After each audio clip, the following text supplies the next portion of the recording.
Esses dias, né, assistindo o documentário da HBO, Pacto Brutal, né, que fala sobre o assassinato da Daniela Pérez, me fez fazer uma série de reflexões sobre até que ponto a ficção pode se misturar com a realidade.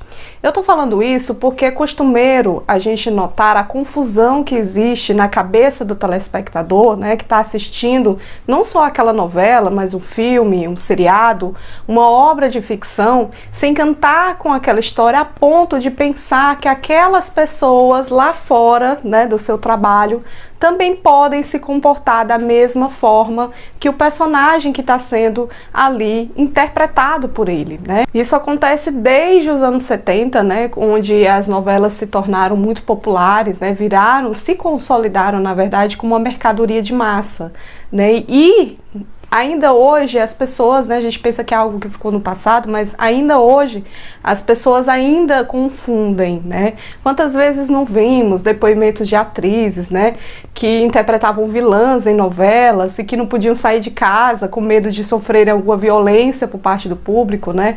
Ou, né, aquele casal, né, que muito famoso dentro de uma obra de ficção, que recebe tanta torcida, né, que chega a extrapolar, né, esse amor ficcional para além da telinha. As pessoas torcem tanto para aquilo que vire realidade, né, que chegam até persegui-los nas redes sociais, fazerem campanhas, né? Então a realidade se mistura muito com a ficção. E tudo isso muito incentivado pela imprensa, né, que incansavelmente colocava, né, nas capas de revistas notícias bombásticas sobre esses personagens, usando o nome dos seus intérpretes como uma maneira de chamar a atenção daquele leitor. Hoje as revistas não são tão populares, mas as redes sociais, elas cumprem bem esse papel de incitar o público a criarem as suas próprias versões alternativas do enredo de obras que assistem, né? É um caso tão sério que leva a gente a fazer realmente esse questionamento. Porém, né, de Corpo e Alma é um caso curioso, porque além dos fatos que a marcaram, né, fatos trágicos, a novela ela traz muitas coincidências que realmente pode parecer incrível ao nosso olhar, né? E no vídeo de hoje a gente vai, né, mostrar essas semelhanças que há na novela, que acabam se confundindo com a vida real, e também fazer esse questionamento, né, levantar essa reflexão. Até que ponto nós, público, né, interferimos na vida dessas pessoas, né, que estão ali trabalhando com arte, né, na arte da interpretação, e como a gente modifica a vida dessas pessoas e como a gente enxerga essas obras de ficção, né, a ponto delas extrapolarem, né, o enredo que está ali sendo mostrado.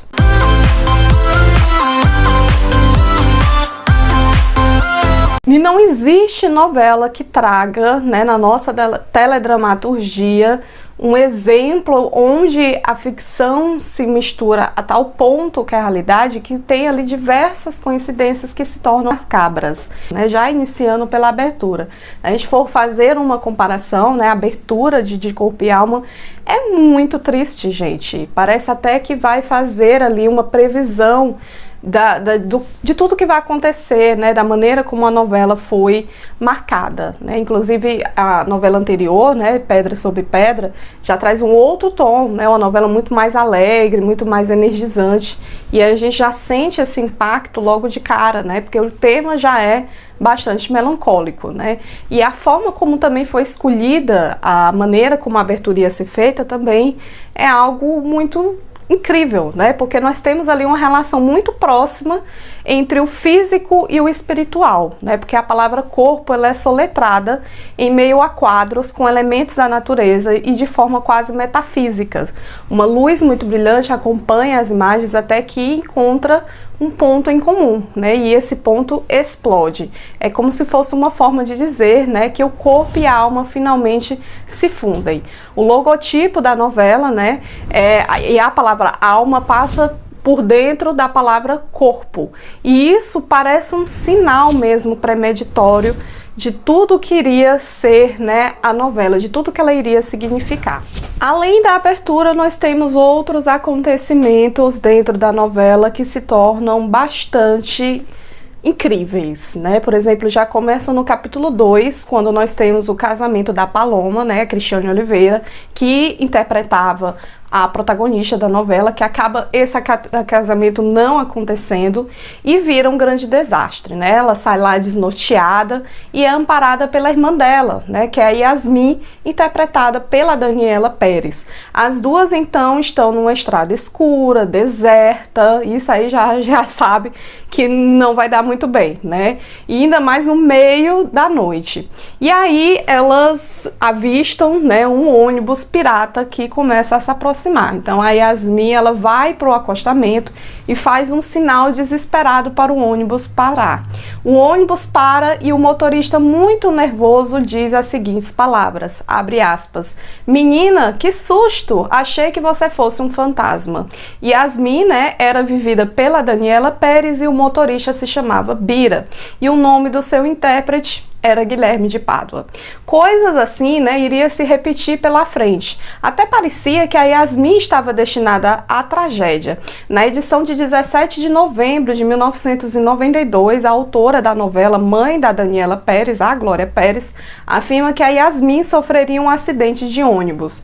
O personagem gótico, né, do Eric Johnson, que sonhava com a Yasmin, ele tinha uma espécie de amor platônico, ele tinha vários sonhos com ela em cenários mórbidos, né, que deixava tudo ainda mais chocante, né, porque um desses sonhos estava lá, ela em meio a cemitérios, né, em climas assim aterrorizantes. E ainda mais chocante, né, se você for parar para ver a cena onde a Yasmin e o Bira estão perdidos no matagal e eles conversam sobre morte. Morte besta. Não fala assim. Se Deus não quiser, a gente não morre. Pronto. Yasmin, já que a gente não sabe o que pode acontecer... Óbvio que isso vai além do que poderia prever a autora. Ela está escrevendo ali e jamais pode imaginar que aquilo possa se confundir ao ponto, né, daquele texto se tornar um presságio, né? Porém, o perigo, ele não mora aí, né? Porque até quando esse texto pode ou não vir a se tornar real. O perigo está quando as personalidades dos personagens se sobrepõem à dos seus intérpretes. Alguns até podem ver, né, certas semelhanças de Yasmin com Daniela, né? As duas eram dançarinas, sonhavam em seguir buscando seus sonhos com um jeito alegre, né, e com energia tão grande, né, que atraía as pessoas em sua volta. Entretanto, isso não é o mais perturbador. Diversas vezes a personalidade possessa e violenta de Bira se equiparava às atitudes tomadas por Guilherme na vida real. Ambos muito extremos, muito conservadores e extremamente possessivos. Bira por Yasmin e Guilherme pela sua ambição de se tornar famoso. Isso a ponto dele tomar medidas muito extremas e assassinar Daniela com sua então esposa Paula Tomás, ao descobrir que sua personagem seria preterido pelo de Fábio Assunção, né, com quem a personagem da Yasmin teria o seu final feliz se não fosse pela tragédia que marcaria a novela, a glória e a vida real dos envolvidos na trama. Porém, né, o mais absurdo de tudo é quando essa realidade faz uso da ficção. Isso, né, porque diversas vezes durante as investigações do assassinato da Daniela Pérez, a imprensa ela vinculava várias notícias sobre o caso, né, com fotos bem apaixonadas dos personagens da novela, vítima e assassino na vida real, para estamparem capas e mais capas de revistas com o intuito de vender e fazer sensacionalismo, né? Ainda mais que acabava por confundir a cabeça das pessoas, né? E acharem que houve mesmo um envolvimento entre eles, além das telas, né? Isso entre Daniela e Guilherme. E o caso ele não para por aí, porque além do machismo, né, presente no meio jornalístico, em culpar a vítima e acusá-la de seduzir o ator a ponto dele se descontrolar, acabava por amparar essa defesa do culpado, né, com fatos muito infundáveis, onde a novela ela é colocada diversas vezes, né, como meio de exemplificar o que teria acontecido e o que teria motivado o crime, com versões muitas vezes não condizentes com a realidade. O caso da Daniela Pérez, né, é uma boa prova de como a ficção pode se misturar ao real e nos faz fazer esse questionamento lá do início, né? Até que ponto a gente pode usar as novelas como um fato real, né, um retrato real da sociedade? Até que ponto a gente pode dizer que a arte ela imita a vida?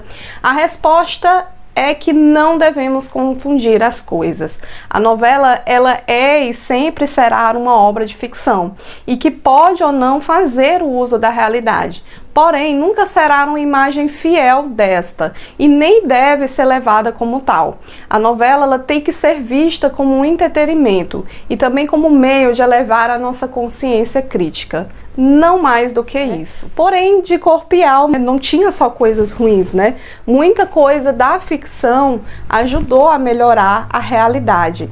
E uma das grandes características da Glória Pérez é saber usar muito bem essa questão do merchan social, né? Ela sempre gostou de abordar temas que fossem bastante polêmicos, né, inovadores dentro da sociedade para chamar a atenção do público para um caso que vem merecendo, né, levantar essa discussão. E de corpo e alma, né, que tínhamos lá o destaque da trama da novela, né, e a sua maior promoção, o transplante, né, e a doação de órgãos, que era um tema muito pouco discutido na época, né, e aqui até então causava muita confusão entre as pessoas, né? Isso porque muitos acreditavam que a doação de órgãos mutilava os corpos, né, das pessoas que iriam doar, né, já falecidas. E sem se darem conta, né, que aquelas pessoas poderiam salvar muitas outras vidas com a doação de seus órgãos, né? E a Glória Pérez, ela decidiu abordar essa temática, né, e também ir a fundo nas pesquisas com relação a isso para fazer, né, construir a história dos protagonistas, né, a Paloma e o Diogo. Abordando também, né, além dessa questão da doação de órgãos, como isso funciona na realidade para deixar de tirar esse mito da cabeça das pessoas, mas também fazer um levantamento, né, de como fica o psicológico dessas pessoas após a doação. Abre aspas, visitei várias pessoas que estavam esperando o transplante e o que eu queria saber era por que os médicos proibiam que o transplantado conhecesse a família do doador. Acontece que todo transplantado entra num barato de que algo mudou dentro dele, de que após o transplante passa a ser habitado por sentimentos que não são seus. E geralmente isso muda a vida do transplantado. Então eles entram numa obsessão, encontrar o doador, que como se aquilo fosse, né, como saber mais sobre si próprio. É como uma psicanálise, um autoconhecimento, fecha aspas. O Instituto do Coração, em São Paulo, né, que estava há 2 meses sem uma única doação, recebeu 9 órgãos para transplante. Nesse caso, né, nós temos um exemplo, né, de como essa merchandising social, bem aplicada, pode modificar para o bem a vida das pessoas fora da TV. E isso dá tão certo, né, que inclusive vem se provando muito benéfica, né, em várias situações e novelas posteriores, muito principalmente por conta também nas novelas do Manuel Carlos, por exemplo, né, que trata muito disso, leucemia, questões sobre acessibilidade e outras coisas, né, que acabam mostrando essa realidade nua e crua para as pessoas de uma forma que venha a levantar esse questionamento e mudar a realidade presente na sociedade.